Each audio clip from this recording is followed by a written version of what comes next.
যুক্তরাষ্ট্রের মিনেসোটার ১৫ জন আন্দোলন কর্মীর বিরুদ্ধে একাধিক ফৌজদারি অভিযোগ এনেছে মার্কিন বিচার বিভাগ। পাশাপাশি তাদের অ্যান্টিফা সংশ্লিষ্ট কর্মী হিসেবে উল্লেখ করা হয়েছে।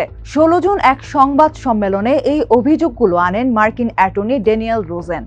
ইতোমধ্যেই ১৫ জনের মধ্যে গ্রেপ্তার করা হয়েছে ১২ জনকে। ২ জন পলাতক এবং একজনকে আগে আটক করা হয়েছিল।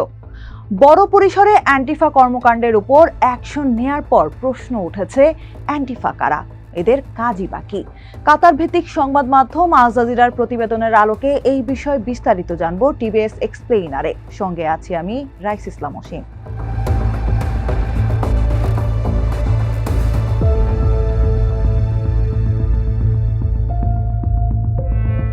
অ্যান্টিফা শব্দটি এসেছে অ্যান্টি ফ্যাসিস্ট থেকে, যার অর্থ ফ্যাসিবাদ বিরোধী।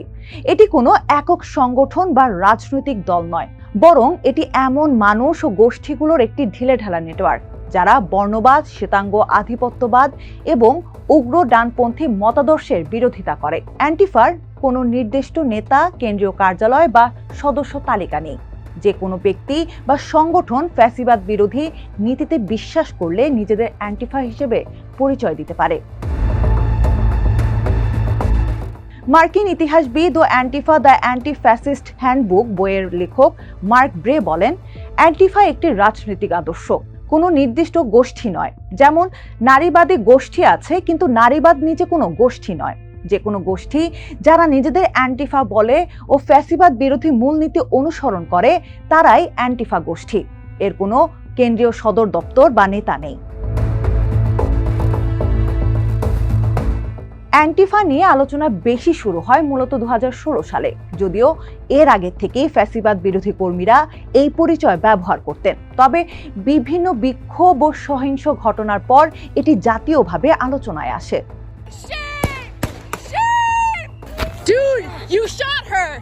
অ্যান্টিফা মতাদর্শের সঙ্গে যুক্ত ব্যক্তি ও গোষ্ঠীগুলো বিভিন্ন প্রতিবাদ ও পাল্টা প্রতিবাদে অংশ নিলেও কয়েকটি ঘটনা বিশেষভাবে উল্লেখযোগ্য। যেমন ২০১২ সালে শিকাগোর শহরতলির একটি পারিবারিক রেস্তোরাঁয় ১৮ জন মুখোশধারী ব্যক্তি স্টিলের লাঠি ও হাতুড়ি নিয়ে হামলা চালান। হামলাকারীরা দাবি করেন সেখানে শ্বেতাঙ্গ শ্রেষ্ঠত্ববাদীদের একটি বৈঠক চলছিল। এই ঘটনায় আটক ৫ জনের বিরুদ্ধে গুরুতর হামলা, দলবদ্ধ অপরাধ এবং সম্পত্তি ভাঙচুরের অভিযোগ আনা হয়। ২০১৭ সালে ক্যালিফোর্নিয়ার বার্কলেতে ট্রাম্পের সমর্থক ও কালো পোশাক পরা মুখোশধারী অ্যান্টিফা বিক্ষোভকারীদের মধ্যে একাধিক সহিংস সংঘর্ষ হয়। ওই বছর ট্রাম্পের সমর্থক মিলো ইয়ানোপোলোসের একটি বক্তৃতার প্রতিবাদে প্রথম সহিংস ঘটনা ঘটে। পরে আরও কয়েকটি সমাবেশও একই ধরনের সহিংসতা দেখা যায়। ২০১৭ সালের আগস্টে ভার্জিনিয়ার শার্লসভিলে একটি প্রতিবাদ কর্মসূচির আয়োজন করেন ডানপন্থী বিক্ষোভকারীরা। এর প্রক্রিয়ায় পাল্টা প্রতিবাদ করে ফ্যাসিবাদ বিরোধী বিভিন্ন দল। সব দলের মধ্যে ছিল রেডনেক রিভোল্ট, যারা অস্ত্র নিয়ে বিক্ষোভকারীদের নিরাপত্তা দেওয়ার দাবি করেছিল। ওই বিক্ষোভকে কেন্দ্র করে ব্যাপক সহিংসতা হয় এবং ঘটনাটি যুক্তরাষ্ট্র জুড়ে বড় রাজনৈতিক বিতর্কের জন্ম দেয়। ট্রাম্প এর আগেও অ্যান্টিফাকে সন্ত্রাসী সংগঠন হিসেবে চিহ্নিত করার হুমকি দিয়েছিলেন। ২০২০ সালের মে মাসে তিনি বলেছিলেন অ্যান্টিফাকে একটি সন্ত্রাসী সংগঠন হিসেবে ঘোষণা করার। ২০২১ সালের ৬ জানুয়ারি ক্যাপিটল হিলে হামলার আগেও তিনি অ্যান্টিফাকে নিয়ে এমন মন্তব্য করেছিলেন। সে সময় ট্রাম্প গোপনে হামলার জন্য অ্যান্টিফাকে দায়ী করার চেষ্টা করেছিলেন বলে বিভিন্ন সংবাদ মাধ্যমের প্রতিবেদনে প্রকাশ হয়। তবে তৎকালীন house minority leader Kevin McCarthy ট্রাম্পকে জানিয়েছিলেন তারা অ্যান্টিফা নয়, তারা মাগা। অনেকের মতে অ্যান্টিফাকে নিয়ে ট্রাম্পের সাম্প্রতিক কঠোর অবস্থানের পেছনে রক্ষণশীল রাজনৈতিক কর্মী চার্লি কার্কের হত্যাকাণ্ড ভূমিকা রাখতে পারে। ২০২৫ সালের ১০ সেপ্টেম্বর ইউটাতে এক অনুষ্ঠানে গুলিবিদ্ধ হয়ে নিহত হন তিনি। এই ঘটনায় ২২ বছর বয়সী টাইলার রবিনসনকে গ্রেপ্তার করা হয়।